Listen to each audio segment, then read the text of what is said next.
Well दोस्तों, आप लोग जान चुके होंगे या नहीं जानते तो बता दें कि आयरलैंड के खिलाफ दूसरे टी20 मुकाबले के लिए भारतीय टीम की प्लेइंग 11 को लेकर इस समय एक ऐसी बड़ी खबर सामने निकल कर आ रही है जिसने पूरे भारतीय क्रिकेट जगत में हलचल मचा दी है। पहले टी20 मुकाबले में मिली शर्मनाक हार के बाद अब टीम मैनेजमेंट कोई भी जोखिम उठाने के मूड में बिल्कुल नहीं। खबरें लगातार यही सामने आ रही है कि टीम मैनेजमेंट दूसरे टी20 मुकाबले के लिए प्लेइंग 11 में 2 नहीं बल्कि पूरे 3 बड़े बदलाव करने का फैसला कर चुके हैं। जी हाँ दोस्तों, अब से बस कुछ ही घंटों बाद 28 जून को बेलफास्ट के उसी मैदान पर भारतीय टीम एक बार फिर आयरलैंड के खिलाफ मैदान में उतरने वाली है। लेकिन मुकाबला शुरू होने से पहले टीम इंडिया के ड्रेसिंग रूम से जो खबर निकलकर सामने आ रही है उसने करोड़ों भारतीय फैंस की धड़कनें बढ़ा दी।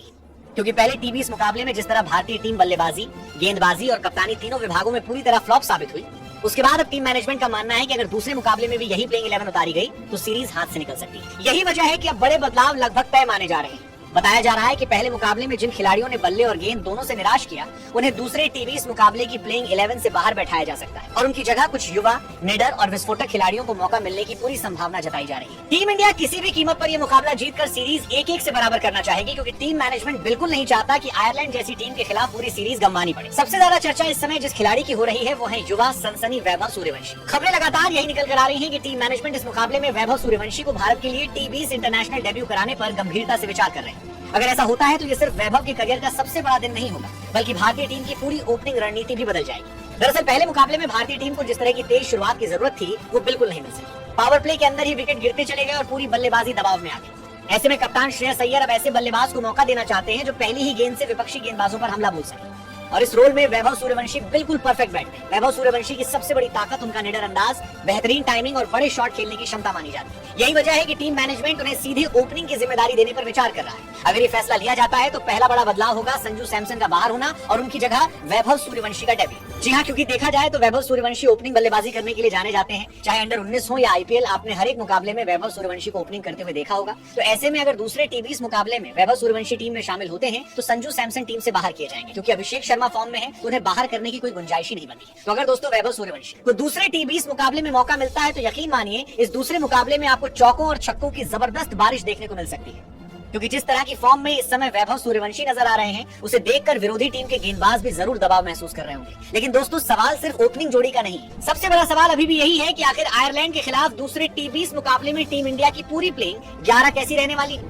कौन करेगा ओपनिंग बल्लेबाजी, कौन संभालेगा मिडिल ऑर्डर, कौन होगा विकेट कीपर, कितने ऑलराउंडर और कितने तेज गेंदबाजों के साथ मैदान पर उतरेगी भारतीय टीम। जी हाँ दोस्तों, इन सभी सवालों का जवाब लगभग मिल चुका है। लेकिन वीडियो में आगे बढ़ने से पहले चलिए एक नजर इस मुकाबले की पूरी डिटेल पर डाल लेते हैं, क्योंकि टीम इंडिया के लिए सबसे बड़ा प्लस पॉइंट इस मुकाबले की पिच ही है। तो चलिए मुकाबले की डिटेल एक बार देख लें।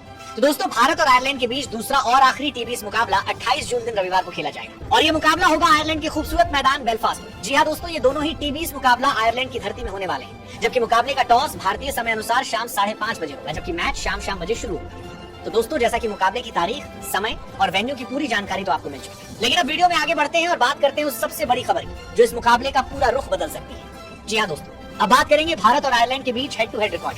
दोस्तों जैसा कि आपने पहले टी20 मुकाबले में अपनी आंखों से देखा ही होगा, आयरलैंड की टीम ने भारतीय टीम को पूरी तरह दबाव में रखते हुए शानदार अंदाज में हरा दिया। बल्लेबाजी हो या गेंदबाजी, लगभग हर विभाग में आयरलैंड का प्रदर्शन भारत से बेहतर रहा। अपने घरेलू मैदान का पूरा फायदा उठाते हुए आयरलैंड ने एक बार फिर साबित कर दिया कि अपनी सरजमी पर उन्हें हराना किसी भी टीम के लिए बिल्कुल आसान नहीं। यही वजह है दोस्तों कि अब दूसरे और आखिरी टी20 मुकाबले में भारतीय टीम पर जबरदस्त दबाव रहने वाला है, क्योंकि अगर टीम इंडिया ये मुकाबला भी हार जाती है तो सिर्फ सीरीज ही नहीं गंवाएगी बल्कि 0-2 से शर्मनाक क्लीन स्वीप का सामना भी करना पड़ेगा। इसलिए कप्तान श्रेयस अय्यर किसी भी कीमत पर ये मुकाबला जीतना चाहते हैं। अब अगर दोनों टीमों के हेड टू हेड रिकॉर्ड की बात करें तो पिछले कुछ वर्षों में भारत और आयरलैंड के बीच टी20 मुकाबलों में भारतीय टीम का पलड़ा जरूर भारी रहा है, लेकिन पहले मुकाबले में मिली हार ने यह साफ कर दिया है कि रिकॉर्ड मैदान पर मैच नहीं जिताते। अगर खिलाड़ी अच्छा प्रदर्शन नहीं करेंगे तो कोई भी टीम किसी को भी हरा सकती है। दोस्तों आयरलैंड की टीम इस समय पूरे आत्मविश्वास में दिखाई दे रही है। पहले मुकाबले में मिली शानदार जीत के बाद उनके खिलाड़ियों का मनोबल 7वें आसमान पर है। वहीं दूसरी तरफ भारतीय टीम पूरी तरह दबाव में है और अब उसके पास वापसी करने का आखिरी मौका बचा है।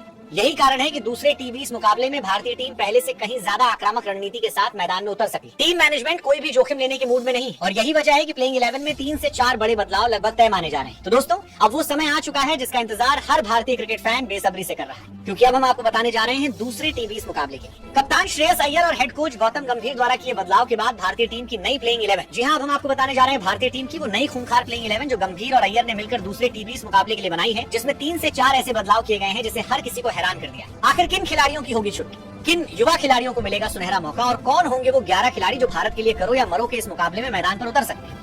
लेकिन उससे पहले दोस्तों आपके हिसाब से क्या वैभव सूर्यवंशी को आयरलैंड के खिलाफ दूसरे टी20 मुकाबले में मौका मिलना चाहिए या अभी उन्हें थोड़ा और इंतजार करना चाहिए? अगर मौका मिलना चाहिए तो क्या उन्हें ओपनिंग करनी चाहिए या मिडिल ऑर्डर में बल्लेबाजी करनी चाहिए? और अगर आप टीम इंडिया के सिलेक्टर होते तो दूसरे टी20 की प्लेइंग 11 में किन खिलाड़ियों को शामिल करते और किन खिलाड़ियों को बाहर रखते? नीचे कमेंट बॉक्स में अपनी पूरी टीम जरूर बताइए, क्योंकि आपके जवाब से पता चलेगा कि हमारे चैनल पर सबसे ज्यादा क्रिकेट की समझ किस फैन के पास है। इसलिए अपनी कीमती राय इस वीडियो के नीचे कमेंट बॉक्स में जरूर दें।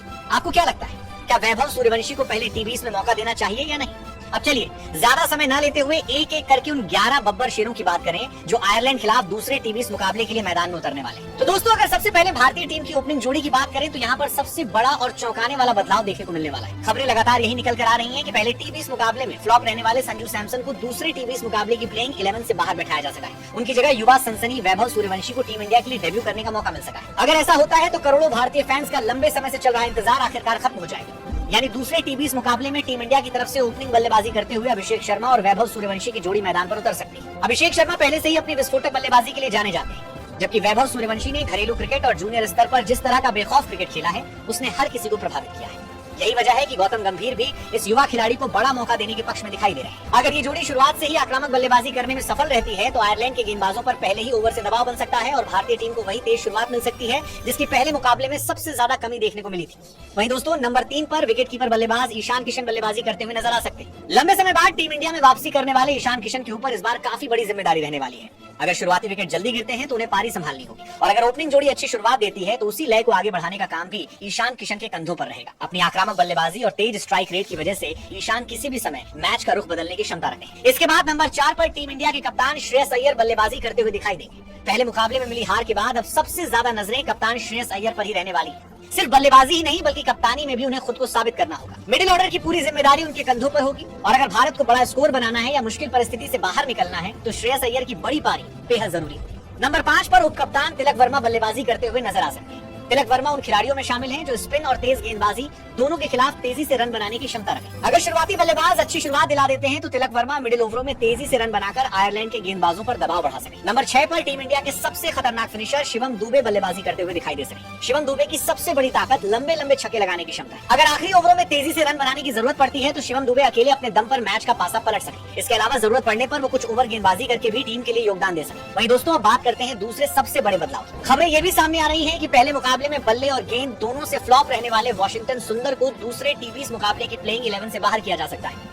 उनकी जगह युवा ऑलराउंडर नीतीश कुमार रेड्डी को मौका मिलने की पूरी संभावना जताई जा रही है। नीतीश कुमार रेड्डी शानदार बल्लेबाजी के साथ साथ तेज गेंदबाजी भी कर सकते हैं, जिससे भारतीय टीम को बल्लेबाजी और गेंदबाजी दोनों विभागों में अतिरिक्त मजबूती मिलेगी। यही वजह है कि गौतम गंभीर इस बड़े बदलाव पर गंभीरता से विचार कर रहे हैं। इसके बाद नंबर 8 पर अनुभवी ऑलराउंडर अक्षर पटेल खेलते हुए नजर आ सकते हैं। अब अगर गेंदबाजी आक्रमण की बात करें तो नंबर 9 पर रहस्यमयी स्पिनर वरुण चक्रवर्ती को मौका मिल सकता है। वरुण अपनी फिरकी से किसी भी बल्लेबाजी क्रम को तहस नहस करने की क्षमता रखते हैं और मिडिल ओवरों में विकेट निकालकर मैच का रुख पूरी तरह बदल सकते हैं।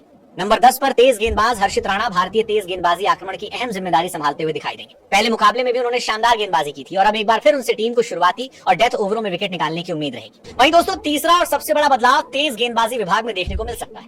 खबरें लगातार यही निकल कर आ रही हैं कि अर्शदीप सिंह को दूसरे मुकाबले के लिए आराम दिया जा सकता है और उनकी जगह युवा तेज गेंदबाज प्रिंस यादव को भारत के लिए टी20 इंटरनेशनल डेब्यू करने का मौका मिल सकता है। प्रिंस यादव अपनी तेज रफ्तार, आक्रामक गेंदबाजी और लगातार 140 किलोमीटर प्रति घंटे से ज्यादा की स्पीड के लिए जाने जाते हैं।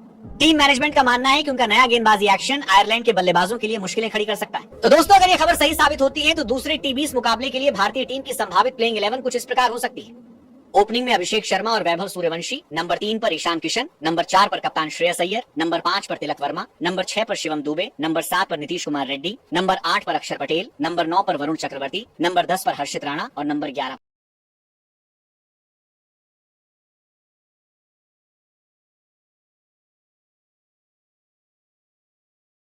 पहला बदलाव संजू सैमसन की जगह वैभव सूर्यवंशी का डेब्यू, दूसरा बदलाव वॉशिंगटन सुंदर की जगह नीतीश कुमार रेड्डी की एंट्री और तीसरा बदलाव अर्शदीप सिंह की जगह युवा तेज गेंदबाज प्रिंस यादव को मौका। अब देखना बेहद दिलचस्प होगा कि क्या गौतम गंभीर का ये मास्टर प्लान टीम इंडिया को दूसरे टी20 मुकाबले में जीत दिला पाएगा।